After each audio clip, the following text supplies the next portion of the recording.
There are new questions about what President Trump was doing and who he was speaking with on January 6, 2021. At the time, thousands of people were attacking the U.S. Capitol. Skylar Henry has more details from Capitol Hill. President Trump's phone calls during the January 6th attack on the U.S. Capitol are being scrutinized. CBS News and The Washington Post have obtained 11 pages of White House records for January 6th, which show a log of the president's calls.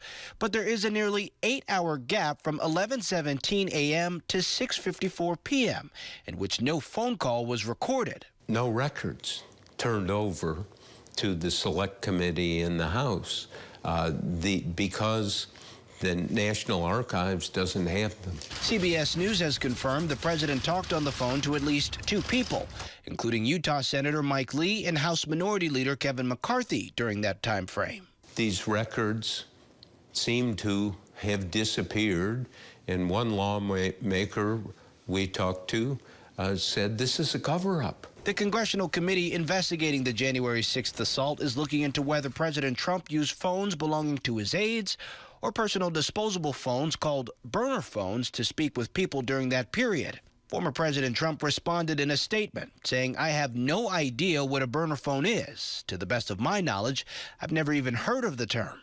The revelation comes as 2 more former members of the Trump administration face charges for refusing to work with the committee investigating the January 6th assault. The committee voted unanimously to recommend that the House hold Dan Scavino and Peter Navarro in contempt of Congress. They are obligated to comply with our investigation. They have refused to do so, and that's a crime. And a federal judge in California ruled Monday that attorney John Eastman, who outlined legal plans to overturn the 2020 elections, has to turn over his records to the committee. In issuing the ruling, Judge David Carter said that Eastman and former President Trump more likely than not engaged in criminal conduct to overturn the election.